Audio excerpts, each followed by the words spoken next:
Écoute, écoute le silence. Ce silence épais, presque sacré, qui s'étire doucement dans la nuit. Peut-être que tu es là, allongé. Peut-être que la fatigue enveloppe ton corps ou que ton esprit cherche, en secret, un refuge, un abri contre les pensées vagabondes, contre ce tumulte invisible que l'on porte parfois en soi. Quelles étoiles veillent sur toi ce soir? D'où m'écoutes-tu, âme discrète? Peut-être depuis une chambre tamisée, peut-être sous un toit où seul le vent se glisse entre les tuiles, ou peut-être simplement depuis un endroit intérieur, un lieu que seul ton cœur connaît. Dans cette nuit, il n'y a rien à faire, rien à comprendre, rien à résoudre. Juste être là, respirer, sentir, s'abandonner comme on s'abandonne à une vague de douceur, au bercement d'un souffle ancien, à la présence d'un mystère plus grand, mais infiniment paisible. L'histoire que je m'apprête à te raconter est une histoire que l'on croit connaître. Une histoire souvent racontée pour parler de force, de triomphe, d'exploit. Mais ce soir, non. Ce soir, cette histoire prend une toute autre couleur. Une couleur plus douce, plus intime. Une couleur faite de silence, de solitude et d'une étrange proximité avec le divin. C'est l'histoire d'un homme que le monde connaît sous le nom de Sanso. On le décrit comme le plus fort des hommes, mais sa vraie force n'était pas dans ses bras, elle n'était pas dans ses muscles ni dans ses victoires éclatantes. Elle résidait ailleurs, dans un endroit si discret, si fragile, que peu l'ont réellement perçu. Sa force était un secret chuchoté entre lui et Dieu. Un lien tissé dans le silence, dans la confiance, dans l'intimité d'une promesse ancienne. Une force qui ne brillait pas, une force qui ne se montrait pas, mais qui battait là, dans le cœur d'un homme aussi puissant que vulnérable, aussi fort que solitaire. Ce récit n'est pas seulement celui de Samson, il est aussi le miroir de nos propres nuits, de ces instants où l'on sent en soi la tension étrange entre ce que l'on désire et ce à quoi l'on aspire, entre les élans de la chair et les soupirs de l'âme, entre nos passions humaines et cet appel discret, mystérieux vers quelque chose de plus grand, de plus lumineux, de plus paisible. Peut-être qu'en écoutant ce récit, tu reconnaîtras en toi-même cette même fragilité sacrée. Ce dialogue silencieux entre ce que l'on est et ce que, dans le secret, le divin murmure à notre être. Alors, je t'invite, tout doucement, à te laisser porter, à laisser la lourdeur du jour s'effacer, à déposer tes fardeaux invisibles au seuil de cette nuit. Ici, il n'y a pas de jugement, pas de leçon, seulement un espace sacré, un sanctuaire tissé de voix douces, de silence bienveillant et de présence subtile. Et si tu ressens, toi aussi, que ce refuge intérieur te fait du bien, si cette manière lente, apaisante d'approcher les récits sacrés résonne quelque part en toi, alors je t'invite, comme un murmure, comme une prière discrète, à t'abonner à ce canal, à rejoindre ce cercle silencieux, ce lieu où, chaque nuit, des âmes comme la tienne viennent retrouver un peu de paix, un peu de lumière dans le secret de l'obscurité. Ferme doucement les yeux, si tu le souhaites, respire lentement et laisse-toi bercer par la nuit, car voici que commence le voyage vers l'âme silencieuse et sacrée de Samson, là où la force se mêle à la fragilité, là où la puissance prend la forme d'un souffle, là où le divin se cache dans les fils invisibles de la confiance et du silence.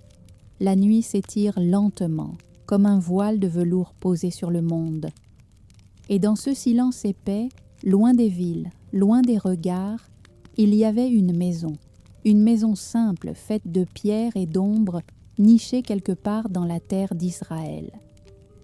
C'est là que l'histoire de Samson commence, non pas dans le fracas ni dans la lumière, mais dans un murmure, dans un souffle divin déposé sur une vie encore à naître. Il était une femme discrète, silencieuse, dont le ventre était resté longtemps désert. Les années passaient, et son cœur portait la lourdeur des silences, des prières sans réponse, ou du moins des réponses qui se cachent dans le temps de Dieu.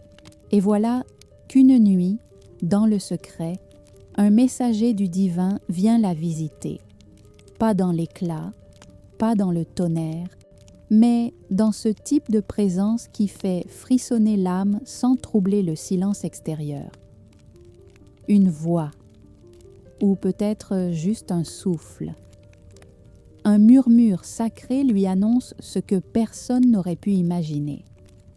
Son ventre stérile portera la vie, mais pas n'importe quelle vie, pas un enfant comme les autres, un enfant consacré, mis à part, relié au divin dès ses premiers battements de cœur.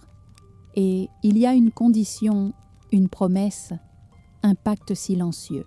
Cet enfant ne devra jamais, jamais voir ses cheveux coupés, car dans ses fils fragiles, suspendus à son crâne innocent, résidera un mystère, une force, pas une force humaine, mais la trace tangible d'une alliance avec l'invisible.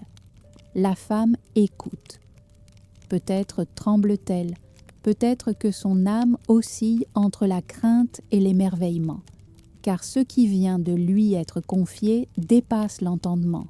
Elle devient, à cet instant, le premier sanctuaire vivant de cette force sacrée. Alors, les jours passent, les saisons glissent, et le ventre s'arrondit lentement, comme la lune croissante dans le ciel. Chaque battement du cœur de l'enfant est accompagné d'une prière muette. Chaque nuit, en caressant son ventre, elle murmure. Peut-être des mots qu'elle seule comprend, des bénédictions, des chants sans son, des silences habités. Puis vient le jour où la vie perce la matière. Le cri du nouveau-né fend l'air, mais très vite, ce cri devient soupir, bercé par les bras d'une mère qui sait que cet enfant est porteur d'un mystère plus lourd que le monde lui-même. Elle le regarde, ses petits doigts, sa peau encore tiède et surtout ses cheveux. Déjà un léger duvet sombre, comme une promesse silencieuse posée là, sur ce front innocent. Ce sont ses fils fragiles, ses cheveux encore doux, qui porteront un secret plus ancien que le temps. Et les nuits suivantes, quand le village s'endort, elle veille sur son fils, elle veille sur le mystère. Parfois, dans l'obscurité, elle lui murmure des secrets qu'il ne comprend pas encore. Elle lui raconte doucement que sa vie est tissée d'un pacte, d'un souffle divin, que sa force ne viendra pas de lui, mais de cette alliance discrète entre sa faiblesse humaine et la puissance du silence de Dieu, ainsi naît Samson, non pas dans le bruit, non pas dans la gloire, mais dans un pacte sacré, un pacte tissé dans le silence et dans le souffle invisible de l'Éternel. Les années passent doucement, comme les vagues invisibles du vent sur les champs silencieux. L'enfant devient jeune garçon. Et dans chacun de ses gestes, dans chacune de ses respirations, il porte, sans toujours le comprendre, le poids délicat de ce secret ancien. Ses cheveux poussent, longs, ininterrompus. Chaque mèche est un fil sacré, tissé entre la terre et le ciel. Chaque boucle, chaque reflet sombre sous la lumière du soleil ou dans la pénombre des nuits porte le signe discret d'un pacte mystérieux scellé avant même son premier souffle. Sa mère le regarde grandir avec cette étrange tendresse, faite d'amour et de crainte mêlée. Il y a, dans ses mains quand elle caresse ses mèches épaisses, le geste d'une prière silencieuse, car elle sait que ses cheveux sont bien plus que de simples fils de kératine. Ils sont le réceptacle visible de l'invisible, le lieu fragile où le divin a déposé un fragment de sa puissance. Pourtant, cette force ne se manifeste pas encore. Elle dort, elle veille, cachée, enfouie, comme un feu sous la cendre, comme une rivière souterraine que seul Dieu peut entendre murmurer. Il y a, dans cette attente, une forme d'intimité sacrée, une promesse suspendue, retenue. Et chaque nuit, sous les cieux constellés, Sansao grandit entouré de ce mystère. Il joue, il court, il rit parfois, mais toujours dans son dos, les cheveux flottent comme des ailes invisibles. Des ailes tissées non pas pour voler, mais pour rappeler que sa vie appartient à autre chose, à quelqu'un d'autre. Parfois, les enfants du village le regardent avec curiosité. Pourquoi ne coupe-t-il jamais ses cheveux? Pourquoi cette mère veille-t-elle si jalousement sur cette chevelure abondante, presque sauvage? Mais personne ne sait, personne ne comprend vraiment, car le secret est scellé dans le silence, dans le souffle discret de l'alliance. Et peut-être que certaines nuits, quand le vent caresse ses mèches comme une main invisible, Sansao lui-même commence à ressentir une présence, quelque chose, un frisson qui ne vient ni du froid ni de la peur, un frisson venu de plus loin, comme si le divin effleurait son être en passant. Ses cheveux deviennent peu à peu une frontière entre ce qu'il est et ce que Dieu fera de lui, une frontière entre la chair vulnérable et la puissance sacrée promise. Mais cette frontière est aussi fragile qu'un fil suspendu au vent. Elle ne protège pas de tout. Elle ne protège pas du trouble des émotions ni du tumulte des désirs humains. Et dans ce tissage silencieux, la force divine s'installe, invisible, discrète, mais bien réelle.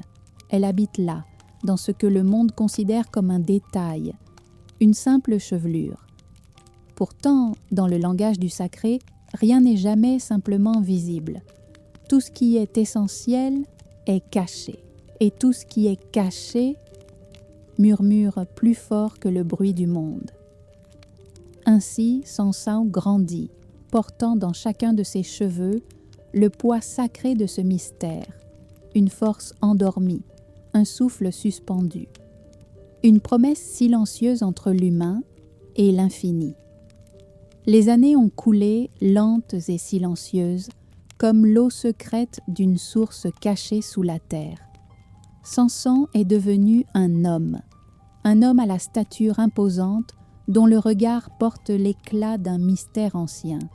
Son corps, forgé par le souffle de l'alliance divine, semble inébranlable, mais sous cette force apparente, quelque chose s'agite.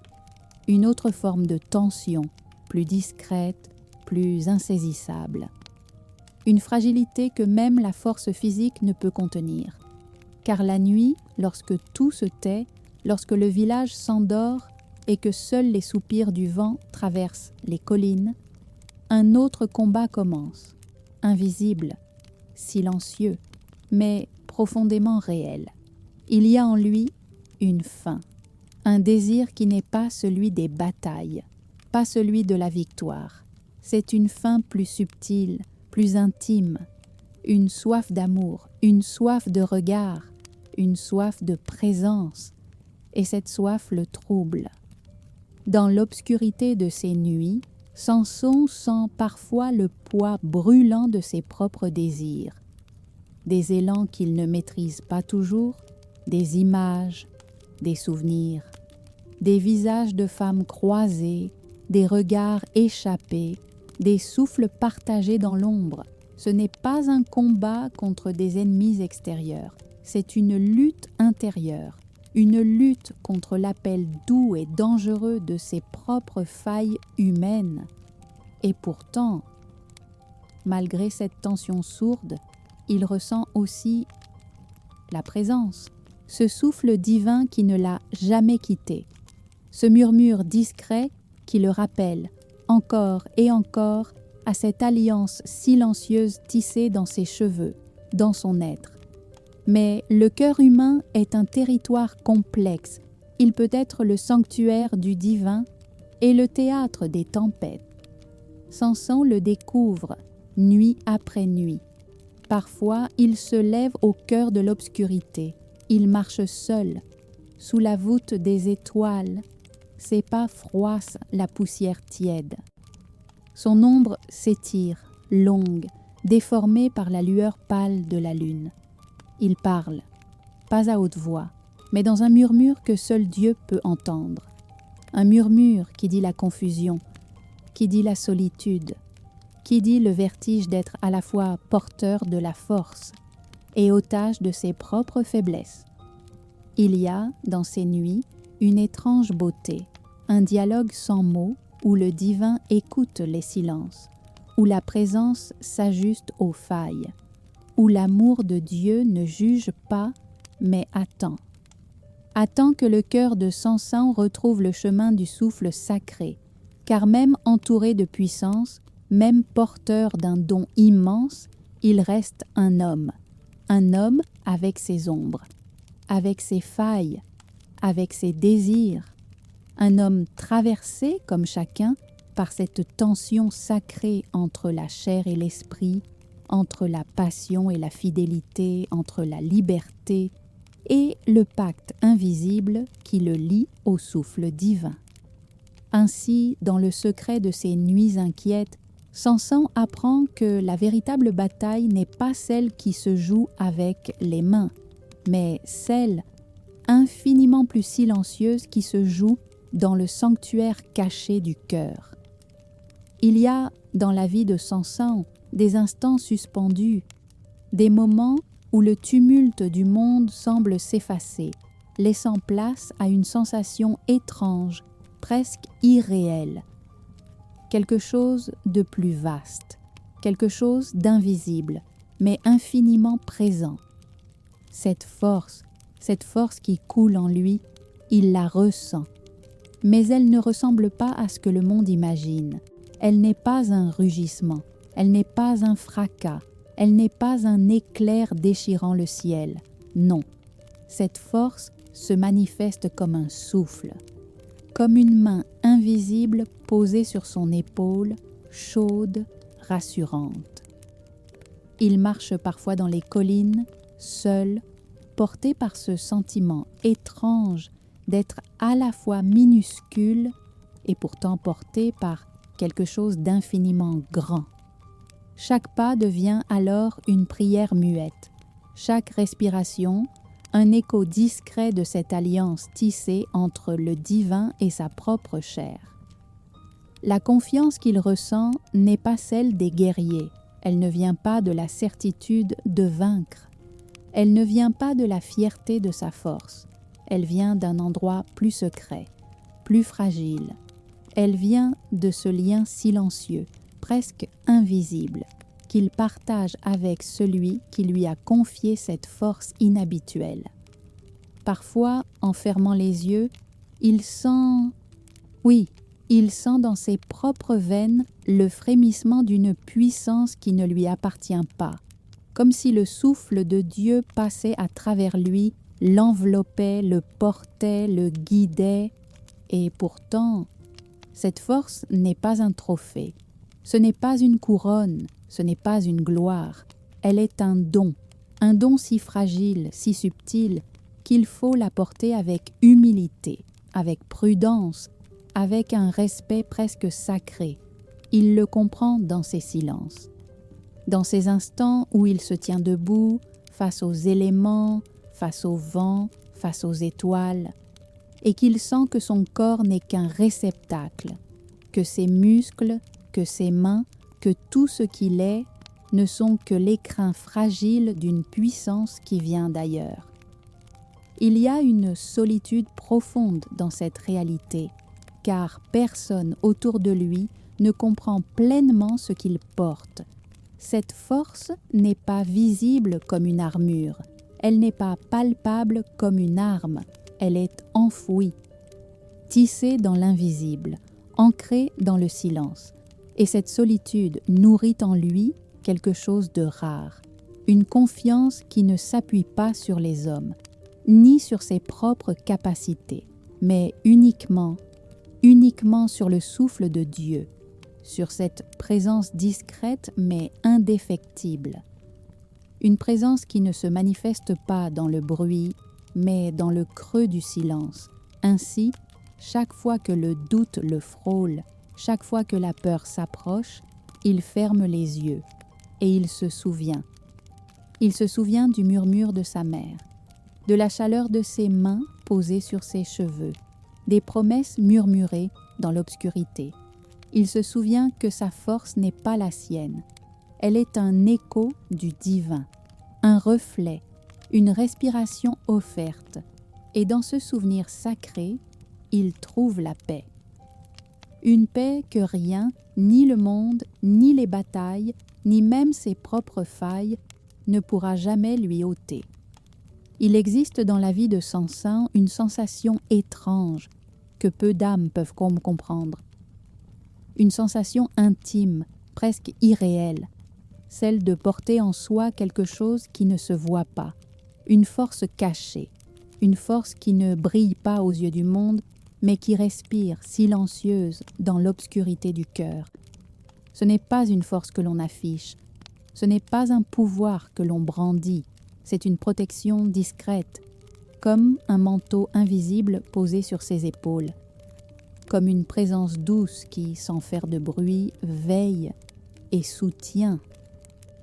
Parfois, lorsque Samson traverse les terres désertiques, seul, il ressent ce manteau. Il le sent dans la caresse tiède du vent sur sa peau. Il le sent dans la manière dont le sol semble porter ses pas, comme si la terre elle-même reconnaissait en lui un souffle venu d'ailleurs. Une signature divine, inscrite non dans la chair, mais dans le silence de l'âme. Il n'a pas besoin de prouver cette force. Elle n'a pas besoin d'être démontrée. Elle existe, elle est là, présente, discrète, silencieuse, et pourtant plus réelle que tout ce que le monde peut offrir. Cette force n'est pas simplement dans ses bras, elle n'est pas uniquement dans ses gestes, elle réside dans un endroit plus profond, plus secret, dans cet espace intérieur où l'âme touche le sacré, là où le cœur, même battant de doute et de faiblesse, reste relié à un souffle plus vaste. Et il le sait. Il le sait à chaque fois qu'il affronte des défis, à chaque fois que le danger se dresse, brutal, devant lui. Il ressent cette chaleur intérieure, cette certitude paisible que, tant que le souffle divin l'habite, tant que le pacte silencieux demeure intact, rien ne pourra véritablement le briser. Mais cette sensation n'est pas sans vertige, car elle lui rappelle aussi combien cette force est fragile, dépendante, non pas de lui-même, non pas de ses choix, mais de cette alliance discrète, tissée depuis l'enfance, une alliance déposée dans ses cheveux, dans ses silences, dans les fibres invisibles de sa foi. C'est une leçon étrange, une leçon que peu comprennent, que la véritable puissance ne se manifeste pas dans le fracas, qu'elle ne se mesure pas au poids des victoires visibles, mais qu'elle habite le silence, qu'elle prend racine dans l'invisible, dans ce lieu caché où l'homme accepte humblement de n'être que le réceptacle et jamais la source, ainsi dans les jours comme dans les nuits, dans les tempêtes comme dans la quiétude, Samson marche, avec, sur ses épaules, le poids discret d'une force qui ne lui appartient pas. une force secrète, invisible, et pourtant plus réelle que tout ce que le monde peut toucher. Il y a dans chaque être humain un moment, un instant presque imperceptible, où quelque chose se fissure, où la ligne invisible entre le sacré et le désir, entre la confiance et le doute, se trouble, se fragilise. Pour Samson, ce moment ne fut pas un éclat brutal, ce ne fut pas un cri, ce ne fut pas une déchirure visible aux yeux du monde, ce fut un frémissement, un souffle léger, presque imperceptible, mais terriblement réel. C'est dans le silence, dans l'intimité de ses propres pensées, que Samson sentit pour la première fois la fracture, une sensation étrange, comme si sa force pourtant immense ne pouvait rien contre le poids silencieux de ses propres émotions, de ses propres failles. Ce n'était pas le combat contre des ennemis extérieurs qui le fragilisaient, non, c'était ce dialogue intérieur, ce murmure persistant, ce tiraillement discret mais constant entre le désir de suivre le souffle divin et cette voix plus humaine, plus terrestre, qui réclamait autre chose. Car l'âme humaine est un territoire complexe, même chez les âmes choisies, même chez ceux qui portent la marque du divin. Et Samson le découvre, lentement, douloureusement, que l'on peut être porteur d'une force surnaturelle et pourtant se sentir vulnérable face aux tempêtes invisibles de l'âme. Il ressent, dans ces moments de solitude, que ses muscles, que sa puissance ne suffisent pas à le protéger de lui-même, de ses propres doutes, de ses propres élans, de cette solitude étrange qui, parfois, s'immisce dans le cœur même des êtres les plus forts. Il y a une forme de vertige dans cette découverte, comme si le sol sous ses pieds devenait moins solide, comme si la frontière entre le don divin et la fragilité humaine devenait floue, incertaine. Et peut-être que dans ces nuits où il marche, seul, sous les étoiles, il se surprend à lever les yeux vers le ciel en quête d'une réponse, d'un signe, d'un souffle rassurant. Mais parfois, le ciel reste silencieux, pas par absence, pas par abandon, mais parce que le divin, souvent, enseigne dans le silence, dans cette étrange pédagogie du vide, où l'on apprend que la véritable force n'est pas dans ce que l'on possède, mais dans ce que l'on accepte de déposer, de confier, de remettre. Ainsi, dans cette première fracture intérieure, Samson comprend quelque chose de fondamental, que la vraie vulnérabilité ne vient pas de l'extérieur, elle ne vient pas des ennemis, elle ne vient pas des pièges, elle vient de l'intérieur. Elle naît de ces espaces secrets où la chair murmure plus fort que l'âme, où le désir chuchote plus fort que le souffle divin. Et dans ce murmure, quelque chose s'ouvre, quelque chose qui, désormais, ne pourra plus jamais être totalement refermé, une brèche, un passage, là où la force rencontre, pour la première fois, la fragilité. La nuit tombe, encore, comme un rideau de velours sur la terre silencieuse. Dans cette obscurité tiède, il y a un parfum discret, presque imperceptible, mais qui envahit lentement l'espace, le parfum d'un regard, le parfum d'une voix, le parfum d'une présence qui va bouleverser sans bruit le fil déjà fragile de l'existence de Samson. Elle s'appelle Delilah. Son nom glisse dans l'air comme une caresse, comme une promesse aussi douce que dangereuse. Elle n'est pas une tempête, elle n'est pas un ouragan, elle est le murmure, le souffle chaud qui s'insinue dans les failles invisibles. Là où la force rencontre la soif d'être aimée, là où l'armure la plus puissante ne protège plus. Delilah n'arrive pas dans la vie de Samson avec fracas. Elle arrive comme le vent qui précède l'orage, doucement, insidieusement, avec la grâce de ce qui semble anodin. Mais derrière chaque sourire, chaque main effleurée, chaque regard prolongé, il y a un fil invisible qui se tisse, un fil fait de désir, de confiance, de fascination. Samson, lui, sent. Oui, il sent quelque part que quelque chose s'approche, quelque chose qu'il ne maîtrise pas, quelque chose qui le dépasse, non pas par sa force, mais par sa douceur, par cette tendresse enveloppante, presque hypnotique, qui le fait se sentir vu, compris, désiré. Et dans cet espace, si intime, si vulnérable, il dépose ce qu'il a de plus précieux, non pas sa force physique, non pas ses victoires, mais son secret, ce secret ancien, ce secret tissé dans ses cheveux, dans son pacte silencieux avec le divin. Il ne le dépose pas d'un seul geste, non, c'est un abandon progressif, presque inconscient, une offrande faite non pas dans le tumulte, mais dans le glissement lent de la confiance. Une confiance offerte à celle qui, doucement, sans jamais hausser la voix, lui tend le miroir de ses propres failles.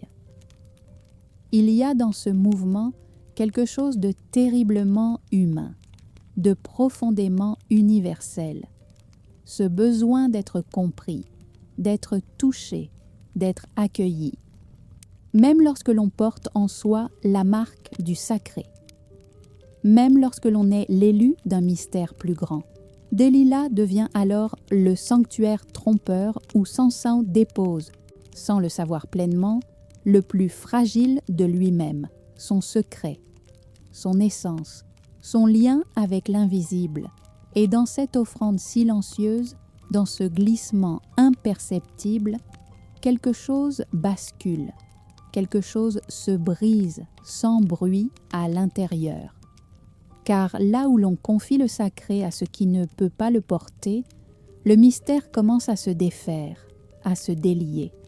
Ainsi s'installe, lentement, le mystère de l'entraigue, ce moment suspendu où l'amour, le désir et la confiance deviennent un fil tendu entre le ciel et l'abîme.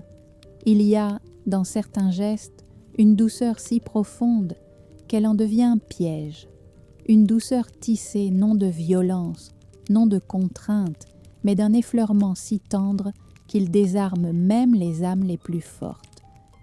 Les mains de Delilah sont comme cela, des mains qui ne frappent pas, des mains qui ne blessent pas, mais des mains qui savent envelopper, caresser, séduire et, dans le même mouvement, lier, attacher, enfermer.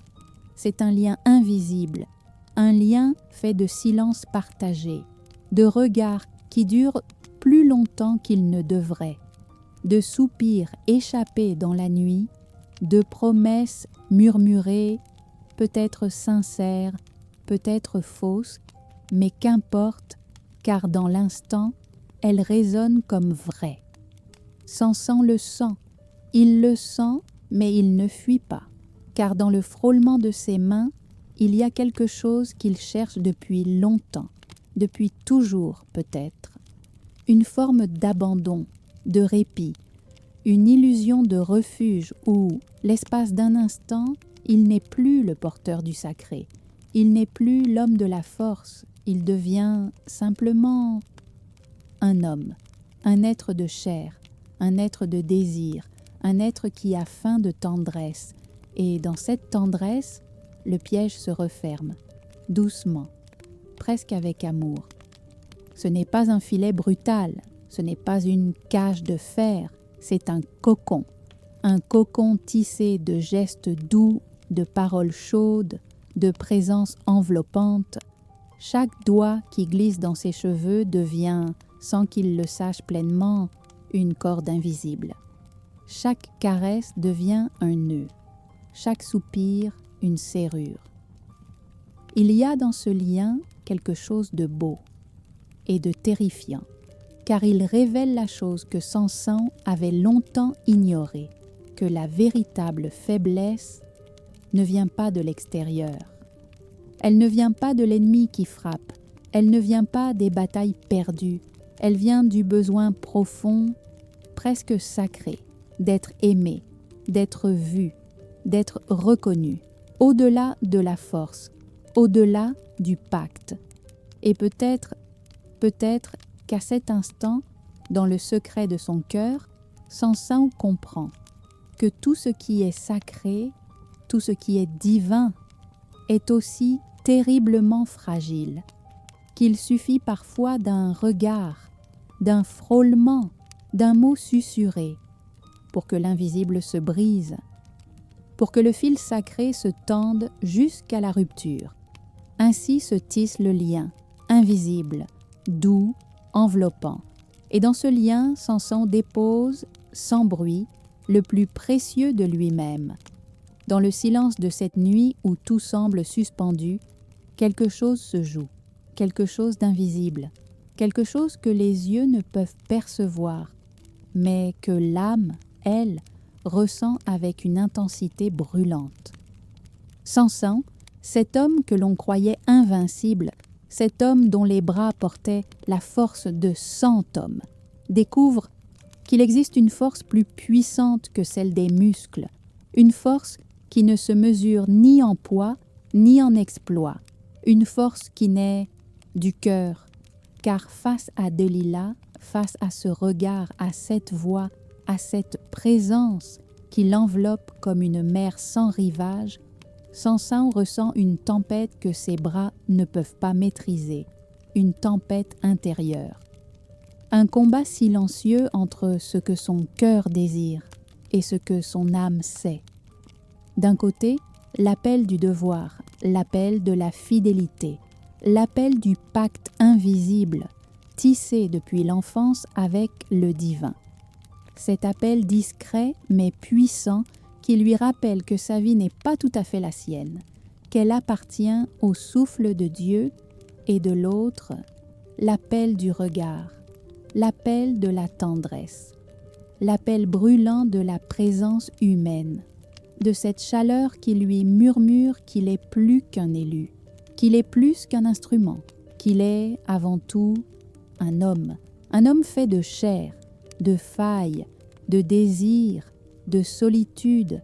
C'est un tiraillement profond, une fracture invisible qui grandit nuit après nuit, un combat où la force physique ne sert à rien, où l'épée la plus tranchante est inutile.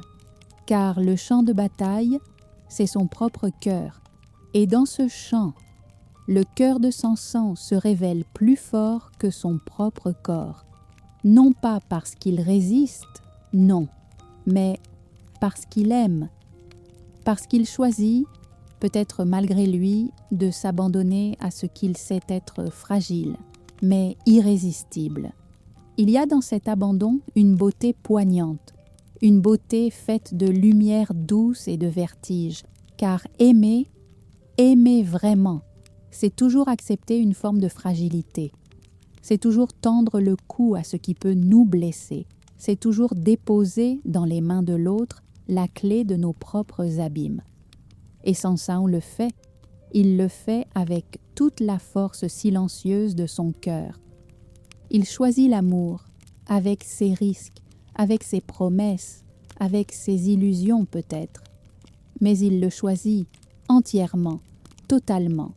À cet instant, son cœur est plus fort que son corps, plus fort que ses bras, plus fort que ses victoires, car il ose faire ce que la force brute ne peut pas, se rendre vulnérable, s'abandonner, offrir le trésor le plus fragile, celui du secret, celui du sacré, celui du lien invisible entre lui et le souffle divin.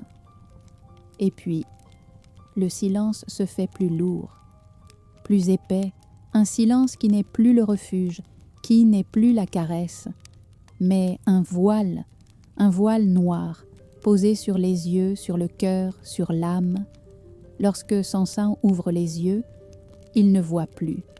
Le monde, autrefois si vaste, si lumineux, si tangible, s'efface. Il n'est plus que ténèbres, plus que nuit, une nuit sans lune, une nuit sans fin. Mais cette cécité n'est pas simplement celle des yeux, ce n'est pas simplement la perte de la vue physique, c'est une obscurité plus profonde, plus intime.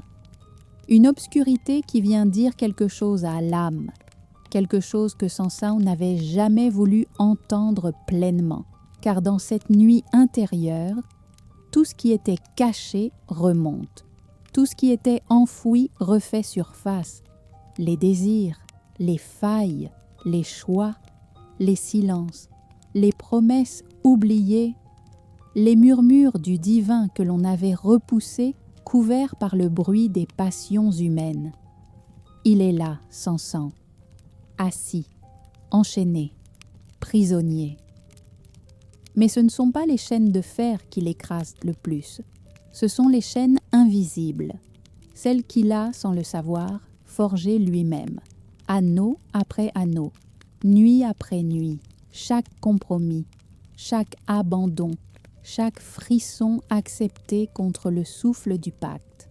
La cécité devient alors un miroir noir, certes, mais un miroir fidèle, un miroir où l'on ne voit plus le monde extérieur, mais où l'on commence lentement, douloureusement, à voir son propre monde intérieur. Et peut-être que dans ce noir total, Sansao entend enfin des choses qu'il n'avait jamais entendues, des souffles, des voix anciennes, des souvenirs, le murmure de sa mère autrefois, posant ses mains sur ses cheveux d'enfant, le frémissement du vent qui lui rappelait, sans mots, la présence discrète de Dieu. Dans cette obscurité, tout devient plus vrai, plus tranchant, plus nu. Le masque de la force tombe, le costume du héros se déchire, il ne reste plus que l'homme nu, l'homme fragile, l'homme qui, désormais, n'a plus que le silence pour compagnon. Mais, dans ce silence, quelque chose frémit, quelque chose de ténu, de presque imperceptible, une présence, pas encore une lumière, pas encore un espoir, juste un souffle discret, comme si, au cœur même de l'obscurité, une autre forme de vision commençait à naître.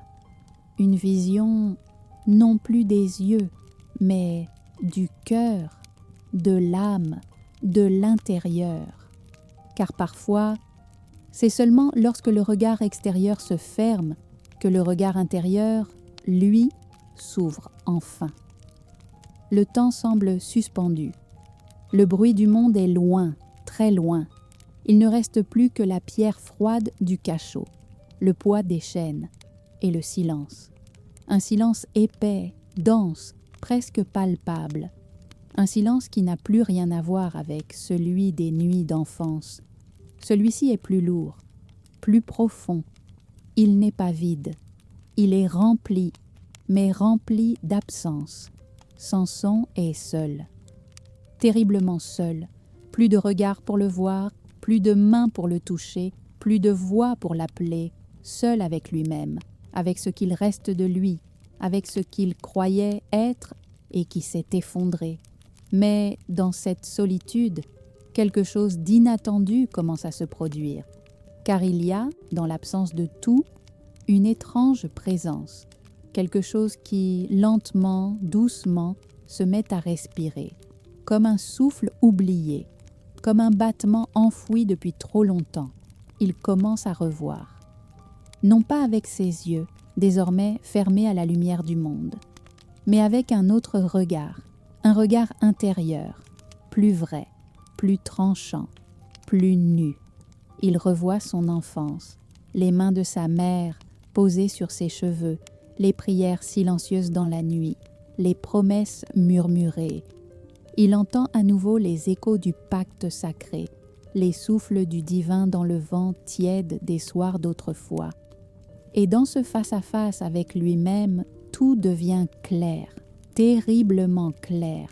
Chaque choix, chaque pas, chaque silence, chaque fuite, chaque abandon. Le fil de sa vie se déroule devant lui, comme une tapisserie aux motifs tantôt lumineux, tantôt sombres, mais il y a aussi, dans cette solitude, une forme de tendresse. Oui, une tendresse étrange, une tendresse que seul le divin peut offrir, celle qui ne juge pas, celle qui ne condamne pas, celle qui ne crie pas, mais qui attend, simplement, qui attend que l'âme fatiguée, l'âme brisée, l'âme enchaînée accepte enfin de se voir, de se reconnaître.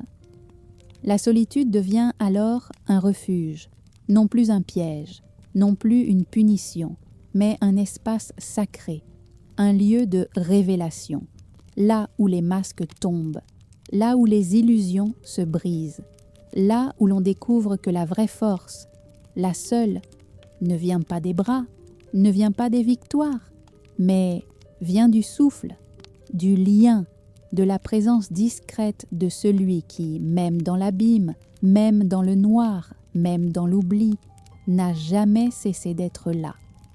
Ainsi, dans ce silence absolu, dans cette solitude radicale, Samson retrouve non pas ce qu'il a perdu, mais ce qu'il avait oublié, ce qui avait toujours été là, caché, silencieux, patient, le souffle du divin, le murmure de l'éternité, le battement discret de la grâce. Dans l'épaisseur de la nuit, là où plus aucun regard humain ne peut se poser, il y a une voix qui ne résonne pas dans l'air, mais dans l'âme, une voix que seul le silence le plus profond peut révéler. Samson, désormais plongé dans l'obscurité la plus totale, ne parle plus aux hommes. Il n'a plus personne à convaincre, plus personne à séduire, plus personne devant qui paraître fort. Il ne reste que lui, et celui qui l'a vu naître, celui qui, depuis toujours, murmure dans ses silences. C'est un dialogue sans mots, un échange tissé de soupirs, de frissons, de larmes invisibles qui roulent, non pas sur la peau, mais au plus secret de l'âme. Samson n'ose pas lever la voix, peut-être par honte, peut-être par crainte, peut-être aussi parce qu'il sait que le divin n'a pas besoin de mots, que le divin entend les battements, les silences, les tremblements, les regrets qui ne savent pas encore se dire. Et alors, il murmure. Il murmure non pas avec sa bouche, mais avec son être tout entier. Il murmure ses regrets, il murmure ses peurs, il murmure la fatigue, la solitude, le vertige d'avoir cru un temps pouvoir porter seul le poids du sacré. Il se souvient. Il revoit les instants de lumière, les instants de gloire, mais aussi les instants de fuite, les compromis, les élans où le désir avait couvert la voie discrète de Dieu, et dans ce face-à-face, une étrange paix commence à se déposer, une paix douce, une paix qui ne nie pas la douleur, qui ne nie pas la chute, mais qui enveloppe, qui recueille, comme une main invisible posée sur une plaie ouverte. Le divin ne parle pas fort, il ne tonne pas, il ne reproche pas, il ne juge pas, il écoute, simplement, profondément, entièrement. Il est là, présent, dans chaque soupir, dans chaque larme non versée, dans chaque silence trop lourd pour être porté seul. Et peut-être que pour la première fois depuis longtemps, Samson comprend que Dieu n'a jamais attendu la perfection, qu'il n'a jamais demandé la force sans faille, mais seulement le cœur ouvert, le cœur humble, le cœur vrai, celui qui, même brisé, même perdu, ose encore se tourner vers le souffle du Créateur. Dans ce dialogue nocturne, quelque chose renaît, quelque chose de plus précieux que la force, plus précieux que la victoire, quelque chose que les chaînes ne peuvent pas enfermer, que l'obscurité ne peut pas étouffer, quelque chose que même la perte ne peut pas détruire. La communion silencieuse, le lien sacré, l'amour discret mais indestructible, de Dieu pour l'âme qui revient, pour l'âme qui, même dans l'abîme, murmure encore, même faiblement, le nom de celui qui ne l'a jamais abandonné. Dans le noir le plus épais, quelque chose frémit. Ce n'est pas encore la lumière, ce n'est pas encore la délivrance, c'est autre chose, quelque chose de plus subtil, de plus fragile, mais aussi de plus sacré. C'est le souffle du repentir. Un souffle qui ne ressemble pas au cri des batailles ni au chant des victoires. Non, c'est un murmure, un frisson à peine perceptible, un mouvement discret mais terriblement puissant qui traverse l'âme comme un vent léger traverse un champ endormi. Samson sent ce souffle. Il le sent grandir lentement dans le creux de son être. Ce n'est pas un regret amer, ce n'est pas une plainte, ce n'est pas une fuite, c'est un retournement, un retour vers quelque chose de plus grand que lui, vers celui qu'il avait, un temps, mis de côté, oublié, étouffé sous le poids de ses propres désirs. Le repentir n'est pas un cri de désespoir, il est un consentement, un oui discret, un abandon doux, une acceptation de sa propre fragilité, de sa propre nudité spirituelle. Dans ce souffle, Samson dépose tout. Il dépose ses fautes, ses blessures, ses égarements, mais aussi ses forces, ses victoires passées, ses illusions de maîtrise. Il dépose tout, comme on dépose une charge trop lourde, trop pesante, aux pieds de celui qui seul peut encore porter. Et ce qui est étrange, merveilleux même, c'est que ce souffle ne rencontre pas le silence du vide.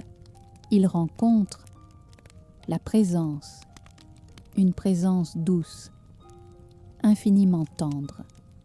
Une présence qui ne juge pas, qui ne condamne pas, mais qui accueille, qui embrasse, qui recueille. Dans cette communion discrète, Samson comprend quelque chose de vertigineux, que le divin ne l'a jamais quitté. Jamais. Que même au plus profond de la chute, même au cœur de l'abandon, même au fond du cachot, le souffle de Dieu l'entourait encore. Le repentir devient alors un lieu, un sanctuaire secret. Un espace intérieur où le passé, le présent et même la souffrance se dissolvent, dans un amour qui dépasse tout. Et dans ce souffle, quelque chose de nouveau commence à naître, quelque chose de presque imperceptible. Une lumière qui ne vient pas des yeux, mais du cœur. Un frémissement discret, comme une promesse, comme un battement, comme un chant sans voix qui murmure déjà que la fin n'est pas la fin. Que même dans la poussière, même dans l'ombre, même dans la perte, le divin peut encore tisser la renaissance. Il y a, dans le secret du cachot, un mystère que nul regard humain ne peut capter. Un mystère qui ne fait pas de bruit, qui ne se montre pas, qui ne crie pas sa présence. Et pourtant, il est là. Quelque chose recommence. Quelque chose se remet en mouvement, lentement, doucement, presque imperceptiblement. Samson, dans l'ombre, ne le voit pas, il ne le sent pas encore.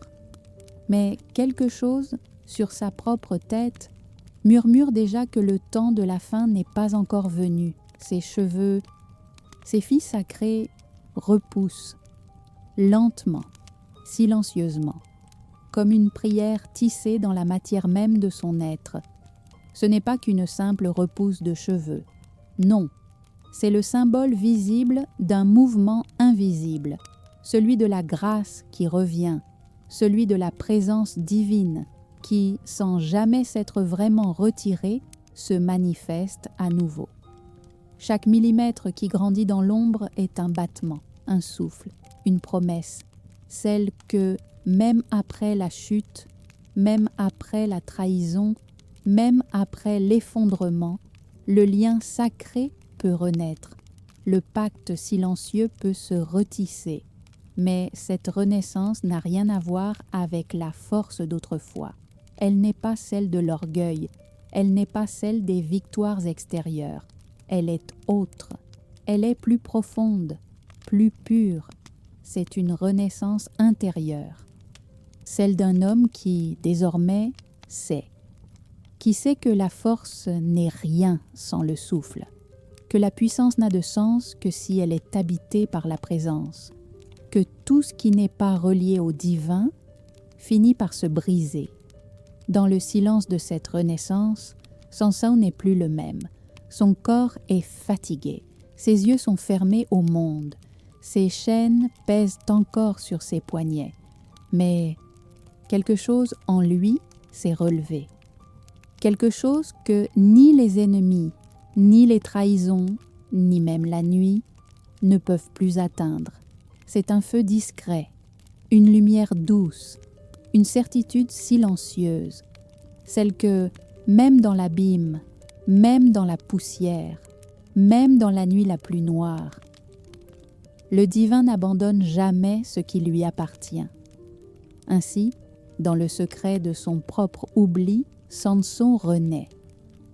Non pas dans le fracas, non pas dans le triomphe apparent, mais dans la lenteur, dans le souffle, dans le silence sacré, où le divin tisse à nouveau le fil invisible de la confiance retrouvée. Il y a, suspendu dans le temps, un silence plus lourd que tous les silences précédents, un silence qui n'a plus rien d'angoissant, qui n'est plus solitude, qui n'est plus absence, mais un silence sacré, dense, chargé d'une étrange plénitude. Samson est là, dans l'ombre, dans les chaînes, dans la fatigue extrême de son corps, dans la cécité qui l'a dépouillé de tout ce qui était regard sur le monde. Et pourtant, il sait, il sent que quelque chose approche, que quelque chose se prépare.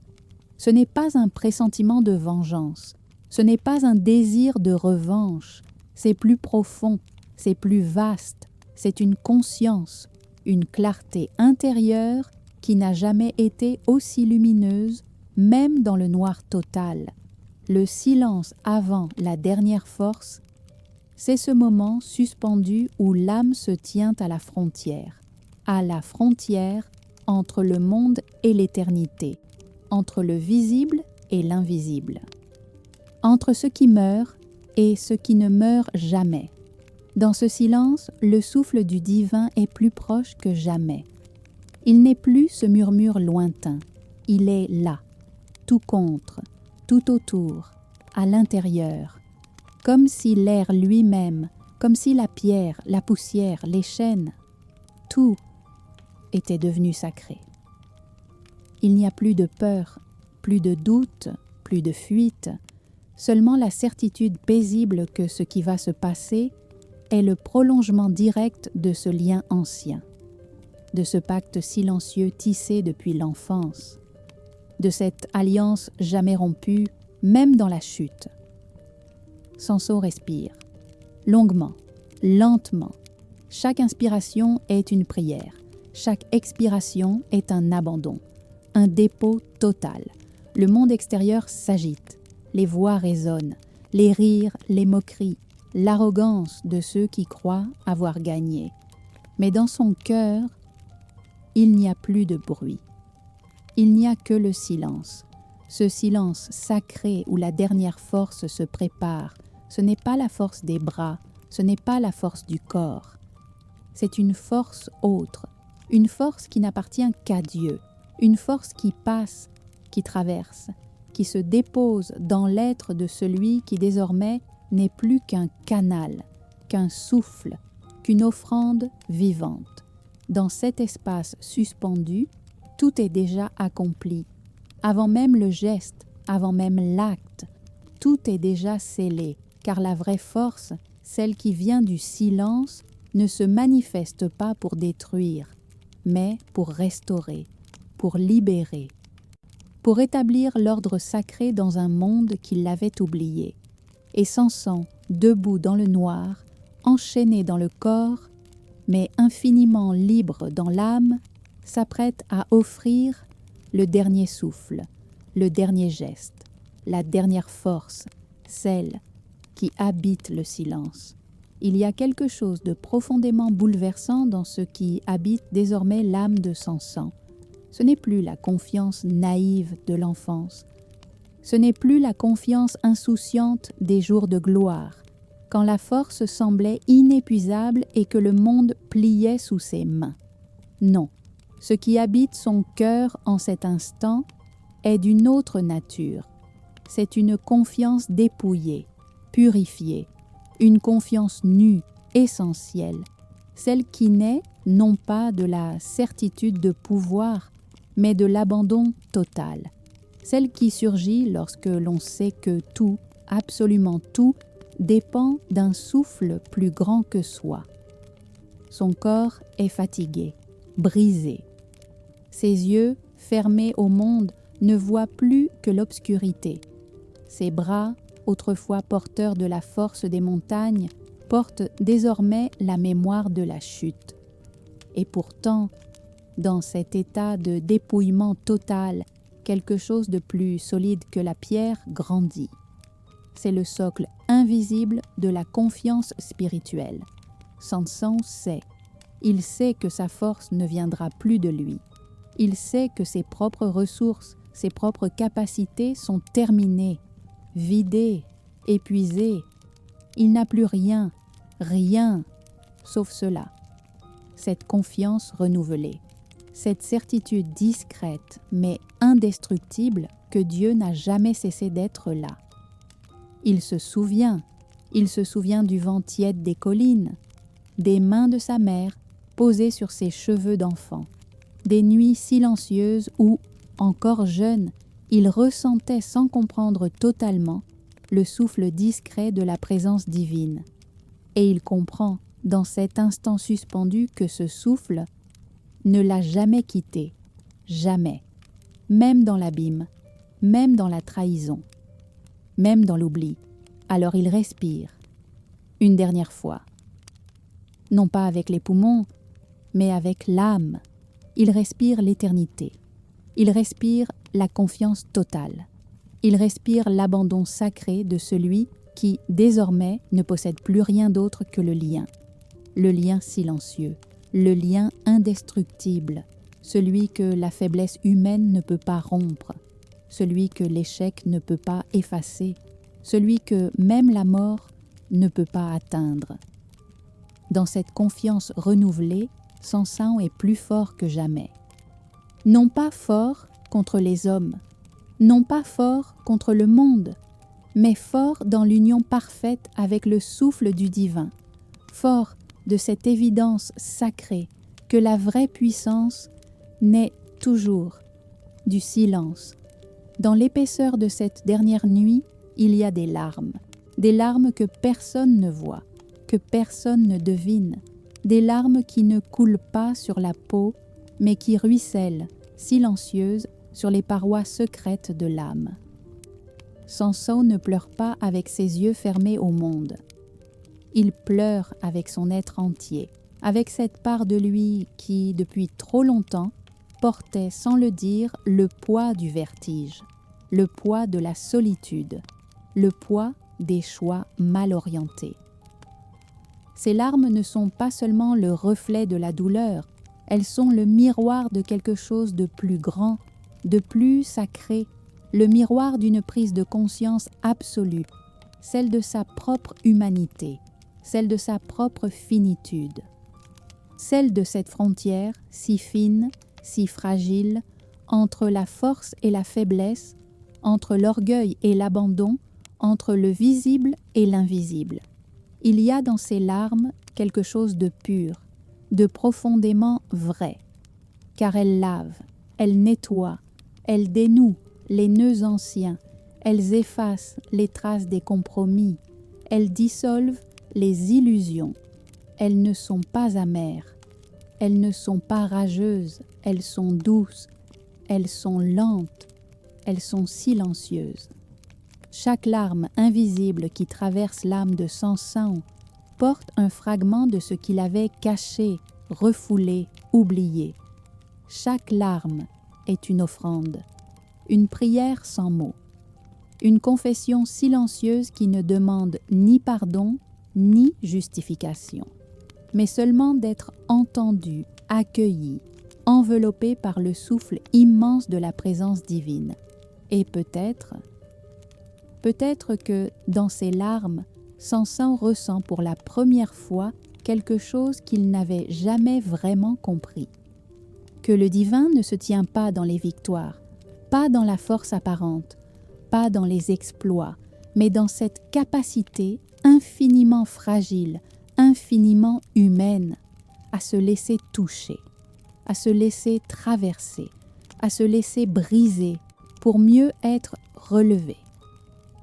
Ces larmes invisibles ne sont pas la fin, elles sont le passage, le seuil sacré, là où l'âme dépose une fois pour toutes le poids de ses illusions, là où l'âme accepte, enfin, de ne plus être le maître, mais simplement un souffle parmi les souffles, un battement parmi les battements, un murmure discret dans l'immensité silencieuse de Dieu. Alors que la nuit semble plus dense que jamais, il y a un souffle qui s'élève, discret, presque imperceptible, mais infiniment puissant. Un souffle qui n'est pas un cri, qui n'est pas une plainte, mais une prière, la dernière, une prière si intime, si profonde, qu'elle ne traverse pas simplement l'air, elle traverse le temps, elle traverse l'espace, elle traverse les ténèbres. Samson, là, au cœur de l'ombre, enchaîné au mur, aveugle au monde, est plus libre que jamais, car il lui reste ce qui ne peut jamais être enchaîné, ce lien invisible, ce fil sacré tendu entre la poussière de l'homme et la lumière du divin. Il ne demande pas la gloire, il ne demande pas la vengeance, il ne demande même pas de retrouver ce qu'il a perdu, il demande seulement d'être là, présent, relié, entièrement offert. Sa voix, faible peut-être pour les hommes, résonne pourtant comme un tonnerre sacré dans l'invisible.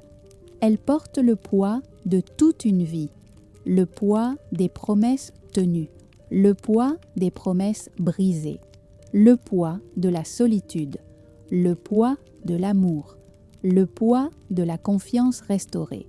C'est une prière sans artifice, sans grand discours, sans longue formule.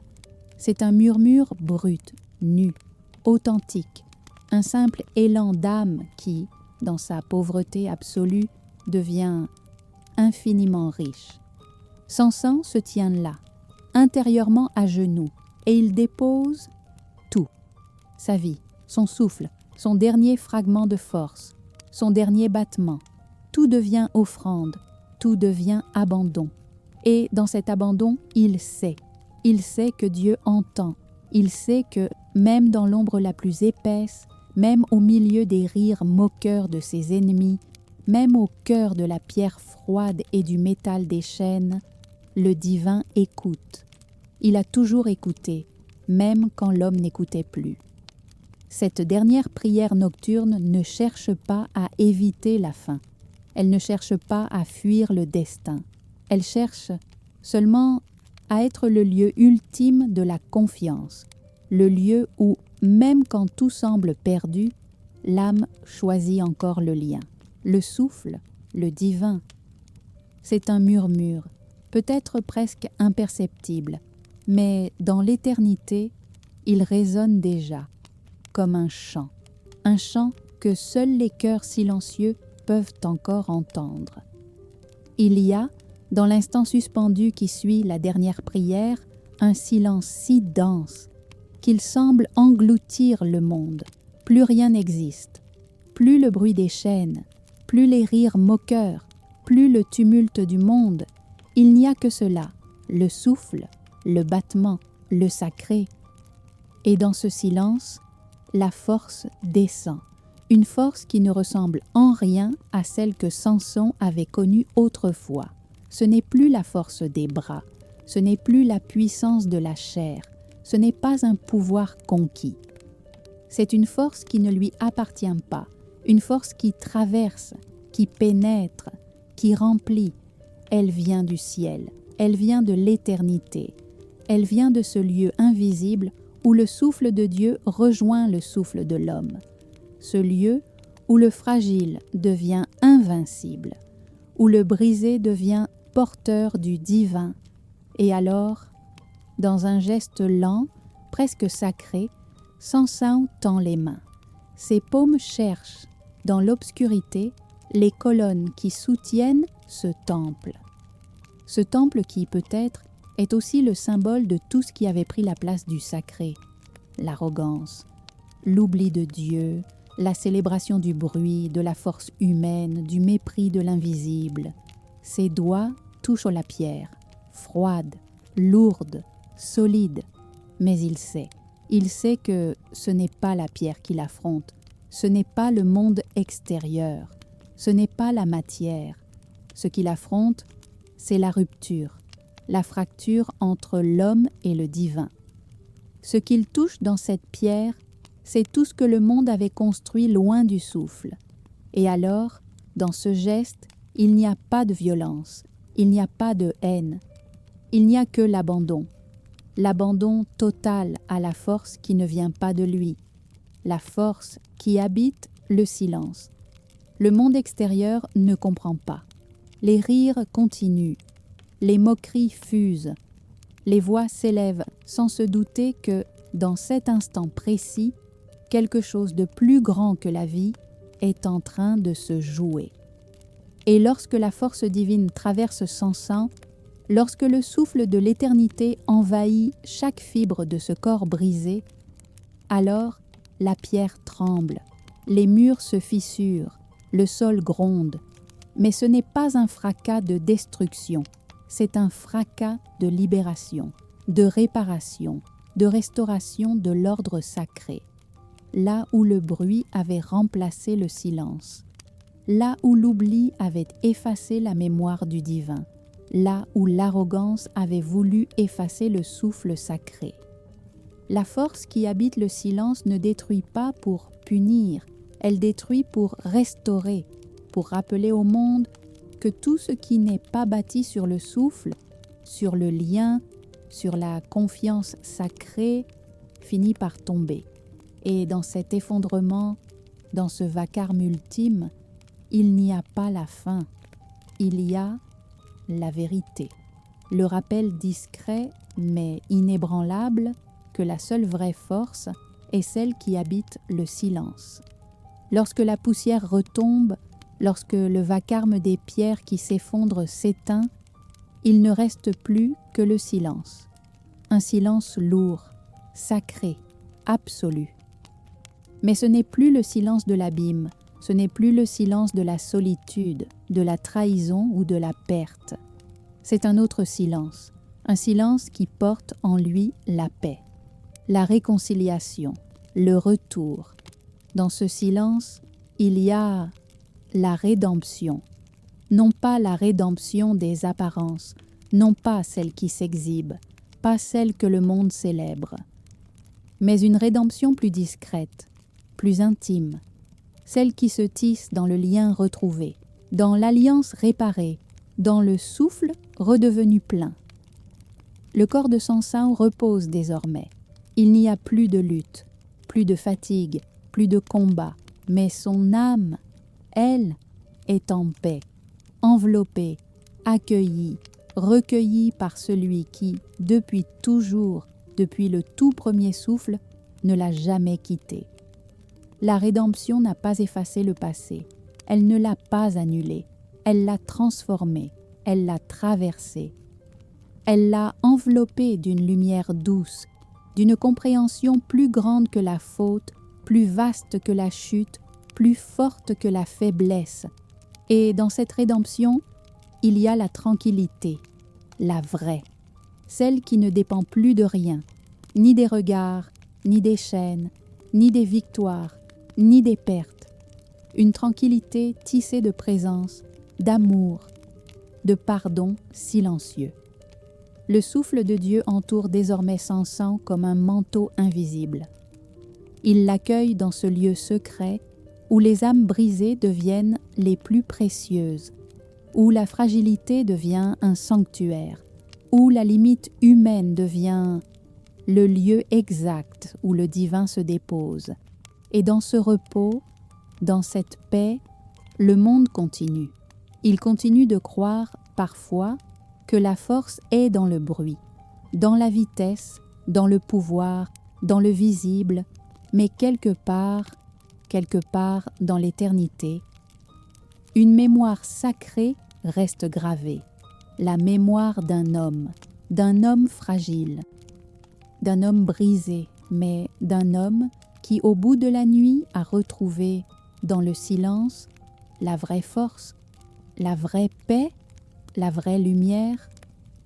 Dans le silence qui suit cette histoire, quelque chose continue de résonner, une vibration douce, une empreinte invisible, quelque chose qui, peut-être, effleure aussi ton cœur là, dans la nuit. La vie de Samson n'est pas l'histoire d'un héros triomphant, ce n'est pas celle d'un homme parfait, c'est l'histoire d'un être profondément humain. Un homme fait de chair, de force, de passion, de désir, mais aussi de silence, de fragilité et de grâce. Il nous rappelle que la vraie force ne réside pas dans ce que le monde voit, pas dans ce que l'on montre, pas dans l'apparence. La vraie force est dans le souffle, dans l'invisible, dans ce lien discret, intime, secret qui se tisse nuit après nuit entre l'âme humaine et le divin. Car nous sommes tous, quelque part, un peu comme Samson, portant en nous des élans de lumière et des ombres, des désirs de puissance et des besoins de tendresse, des victoires visibles et des fractures invisibles. Et pourtant, même quand tout semble perdu, même lorsque les chaînes du doute, de la fatigue ou des erreurs nous enferment, il existe toujours, dans le silence, un chemin vers le souffle, un chemin vers la paix, un chemin vers la rédemption douce et la tranquillité sacrée. Samson devient alors le miroir de notre propre humanité, le symbole éternel de cette vérité discrète. La véritable force est fragile, la véritable puissance est silencieuse, et le plus grand miracle est peut-être celui de la confiance retrouvée dans le creux même de la nuit. Si toi aussi cette traversée intérieure t'a touché, si cette histoire a résonné quelque part dans ton âme fatiguée ou dans ton cœur en quête de paix, alors je t'invite humblement à t'abonner à ce canal, à rejoindre cet espace sacré, ce cercle de veille silencieuse où chaque nuit devient refuge, prière et présence. Ici, chaque histoire n'est pas simplement un récit, elle est une main tendue dans l'ombre, un souffle partagé, un murmure sacré, un sanctuaire discret pour les âmes en quête de lumière. Que la paix, la lumière et le souffle du divin t'accompagnent dans chaque battement, dans chaque silence, dans chaque nuit. Et peut-être que quelque part, là où veillent les étoiles, Samson murmure encore, non pas un cri de force, mais un souffle qui dit qu'au cœur même de la fragilité se cache le sacré. Bonne nuit, âme discrète, que le silence te soit doux. Et si ce sanctuaire intérieur t'a apaisé ce soir, abonne-toi, pour que, nuit après nuit, nous puissions continuer à marcher ensemble dans le souffle et dans la paix.